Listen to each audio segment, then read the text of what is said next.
il y avait encore cette discussion sur le Discord du passe-temps, où il y avait cette demande, tu sais, de critique.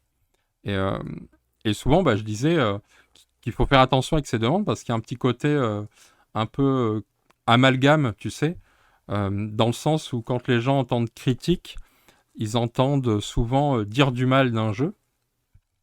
Et moi, j'entends que critique plutôt comme le sens de donner son avis sur une œuvre.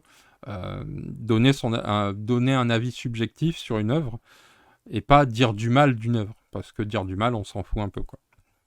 Et, euh, mais j'entends pourquoi il y a toujours cette critique, parce que derrière se cache en fait une crise de la confiance envers les médias ludiques, à juste titre. C'est-à-dire que il y a un biais qui consiste à dire si tu dis du mal d'un jeu, ça veut dire que tu es plus honnête que quelqu'un qui va en dire que du bien. Ce qui n'a pas de sens, c'est un vrai biais. C'est pas parce que tu dis du mal d'un jeu que tu fais du bon travail en fait, ou que tu es plus honnête. Tu vois, tu peux très bien dire du mal d'un jeu parce que euh, parce que le gars par exemple t'a pas envoyé de boîte ou que tu l'aimes pas ou que je sais pas quoi. Donc la suivante c'est 5 minutes et qu'il n'y a pas d'avis. Bah oui, oui, bah je me doute un peu. Hein. Bah c'est un peu dommage quoi, mais bon. Après, il y a des gens qui n'ont pas besoin d'avoir. Enfin, qui vont acheter des choses sans. Je gueulais en début de vidéo, là. Enfin, en début de vidéo. En début de live, sur je revenais sur l'affaire des bugs et je montrais un article dans le droit français qui dit que je vais me faire rembourser ma boîte de Escape Tales parce qu'un vendeur doit fournir un truc, un produit fini, quoi. Et, euh, et je pestais sur le côté que comment ça se fait que personne n'ait remonté l'info des bugs, puisqu'il y en a deux, euh, que personne n'ait remonté l'info, que si il y a eu l'info, que des gens sont au courant que ça bug, bah, que les boutiques continuent à vendre un produit, c'est-à-dire c'est comme si pour moi c'est vraiment tu vends, t'as un vidéoclub, tu vois t'es la Fnac, tu vends un film euh, et il manque 2 minutes du film quoi. Bah, tu reviens le lendemain, tu fais écoute mon DVD, tu vas me le rembourser quoi. Donc voilà, pour moi ça me semble aberrant que on continue à vendre des jeux qui ne voilà où il y a un problème. Que la personne qui doit s'occuper de corriger les problèmes corrige les problèmes et qu'ensuite on remette le truc en vente. Enfin normalement on devrait le mettre en vente qu'après que ce soit corrigé, mais voilà. Donc voilà, et donc je comprends la demande des personnes euh, qui veulent plus de critiques entre guillemets parce qu'il y a rien quoi. En fait, t'as que un déversoir, soit d'avis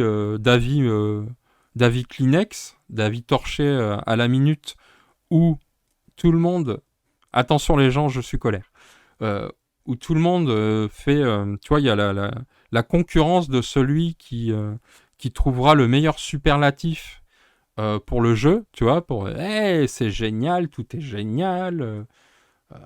Donc je comprends que les gens ils disent ouais mais quand t'as 50 youtubeurs, quand t'as 15 sites internet, quand t'as je sais pas combien de blogs, de groupes Facebook, en gros t'as 200 avis différents mais où tous sont positifs, je comprends qu'au bout d'un moment tu ne saches plus en fait faire la distinction de qui fait du bon travail, c'est quoi du bon travail, et surtout comment, comment je trouve des jeux qui me correspondent. Et là, je parle pas de consommation, d'acheter un jeu, je parle vraiment de jouer.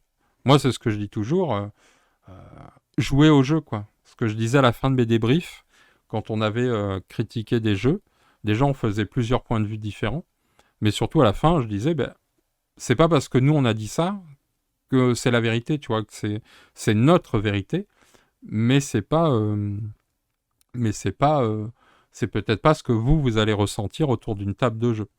Donc jouez-y, quoi. Peu importe le jeu, jouez-y avant de l'acheter, tout simplement, en fait.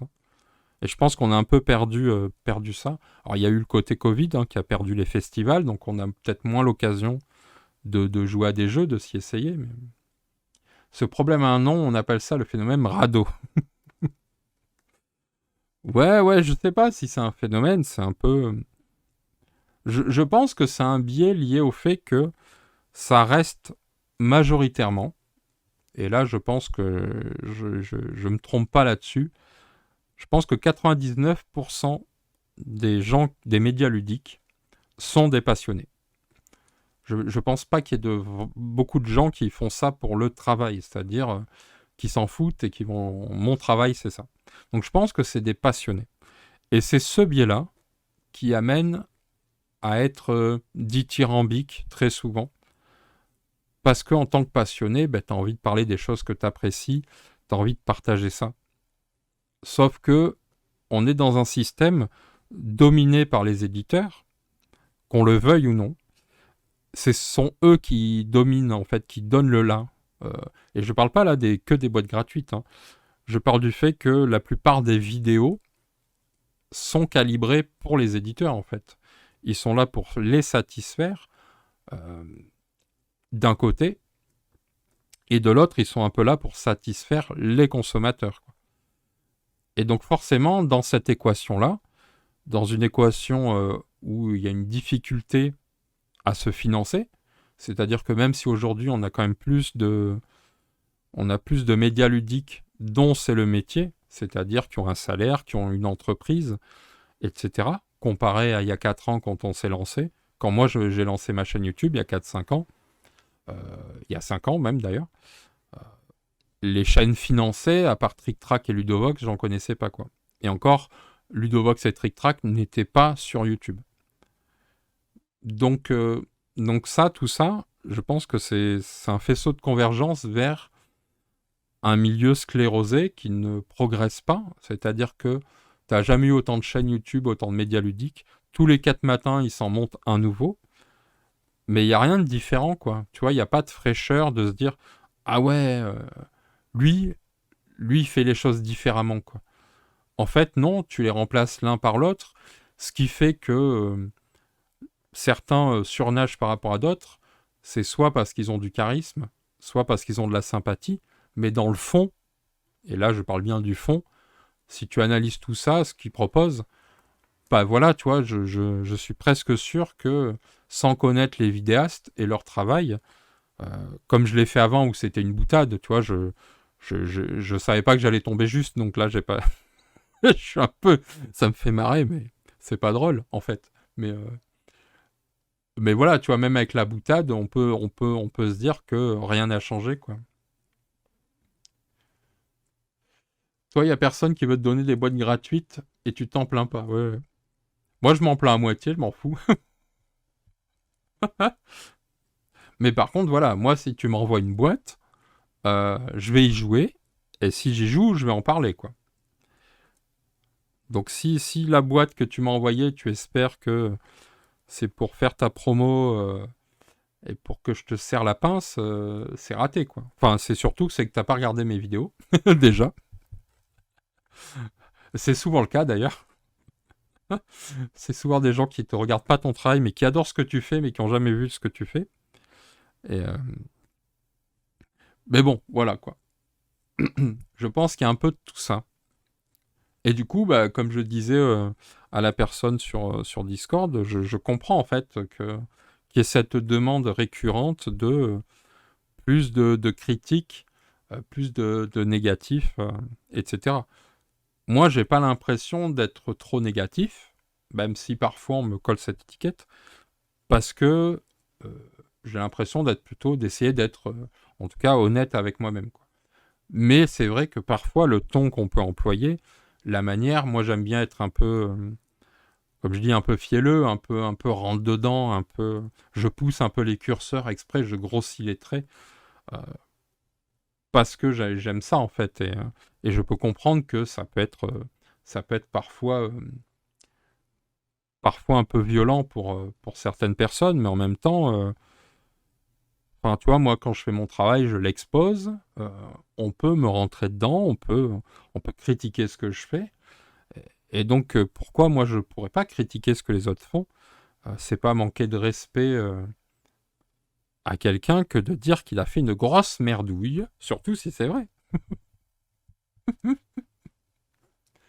Même s'ils mettent un très gros chèque. Alors, si vous êtes éditeur de jeu, que vous m'envoyez une boîte, et que dans cette même boîte, il y a un gros chèque à mon nom, que je l'encaisse, et qu'effectivement, cette somme, grosse somme, arrive sur mon compte en banque, je m'engage à faire une vidéo et à dire du bien du jeu. Une vidéo qui fera donc, combien on a dit, 15 minutes. Il y aura 13 minutes 07 d'explication de règles et 1 minute 30 dans lequel je dirai tout le bien que vous voulez que je dise de votre jeu. Mais il faut aligner les zéros. C'est-à-dire qu'en dessous de 500 balles, je ne le fais pas. À vous de voir. Crash, t'as moins de charisme que moi, je crois pas. Hein.